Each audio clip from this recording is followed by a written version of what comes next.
Assalamualaikum warahmatullahi wabarakatuh. Baiklah, di sini saya akan menjelaskan materi akad-akad lainnya pada mata kuliah akuntansi syariah dengan dosen pengampu Dr. Wirmi Eka Putra, SEMSICGNR, CSRS.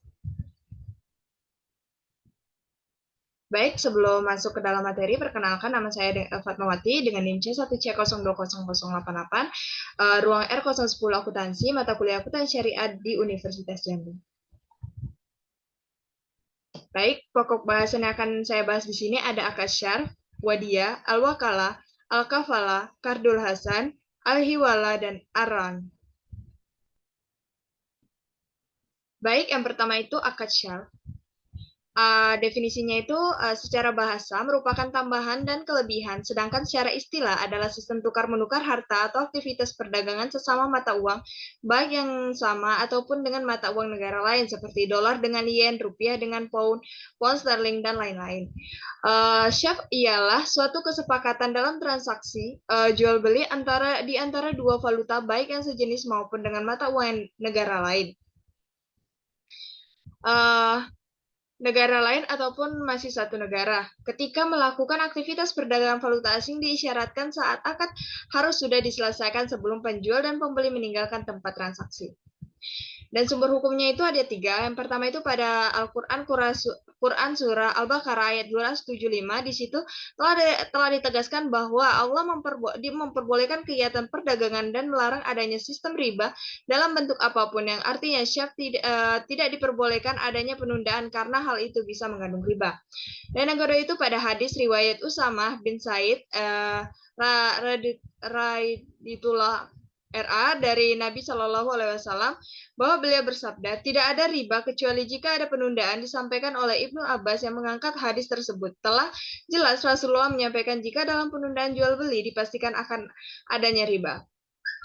Dan terakhir itu ijma menyatakan bahwa manusia saling berkaitan dan berhubungan satu sama lainnya. Dengan diperbolehkannya jual beli, maka manusia akan lebih mudah memenuhi kebutuhannya dengan adanya bantuan orang lain.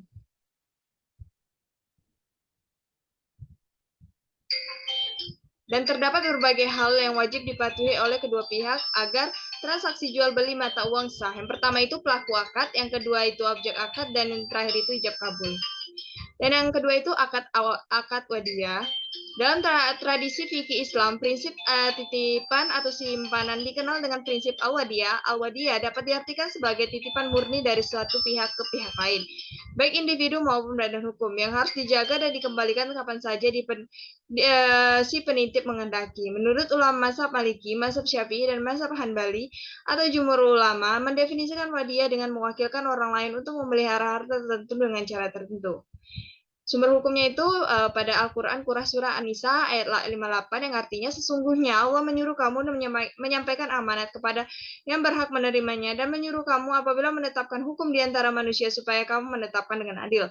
Sesungguhnya Allah memberi pengajaran yang sebaik-baiknya kepadamu. Sesungguhnya Allah adalah Maha mendengar lagi Maha melihat. Dan akad wadiyah itu memiliki 2 syarat. Yang pertama itu ijab dari penitip dan kabul dari penjaga, baik dengan ucapan maupun perbuatan. Lebih dari sekali telah kami jelaskan bahwa ijab dan kabul termasuk rukun. Dan yang kedua itu kedua belah pihak harus memiliki kelayakan dengan melakukan akad dan yang berkaitan dengan harta. Wadiyah dibedakan menjadi 2, wadiyah yad amanah dan wadiyah yad damanah. Wadiyah yad amanah merupakan titipan murni, yakni pihak yang dititipi tidak boleh memanfaatkan dana atau barang yang dititipi tidak boleh memanfaatkan dana atau barang yang dititip berhak meminta biaya penitipan. Dan wadiyah yad damaha, titipan yang penerimaan titipan diperbolehkan memanfaatkan dan berhak mendapatkan keuntungan dari barang titipan tersebut.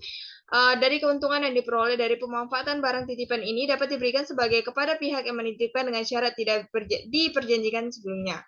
Yang ketiga itu ada akad al-wakalah. Wakalah berasal dari wasan wakalah yakilu waklan, yang berarti menyerahkan atau mewakilkan urusan, sedangkan wakalah adalah pekerjaan wakil.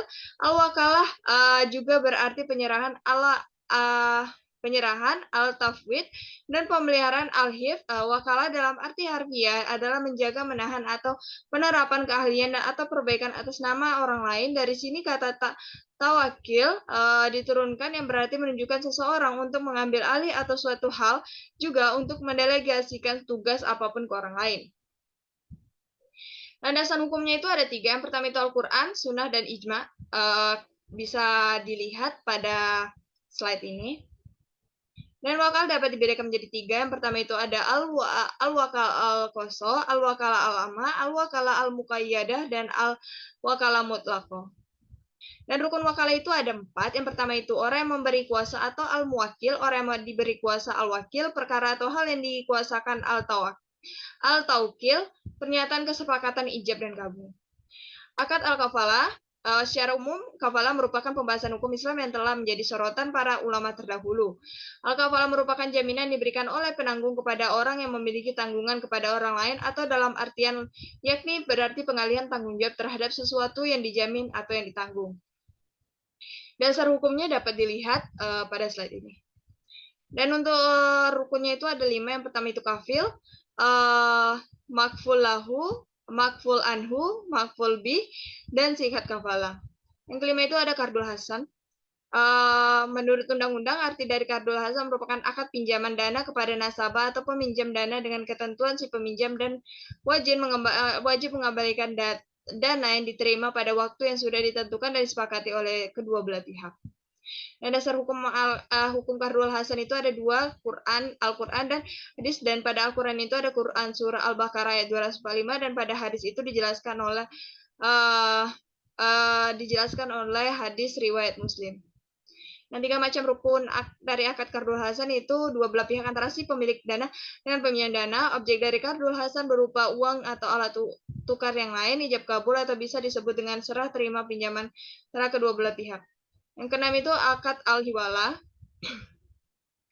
Hiwalah secara bahasa artinya al-itikal atau pindah, diucapkan hala anil ahdi, berpindah, berpaling, berbalik dari janji. Sedangkan secara istilah definisi al-hiwalah menurut ulama Hanifiyah memindah naklu, penuntutan atau penagihan dari tanggungan pihak yang berhutang.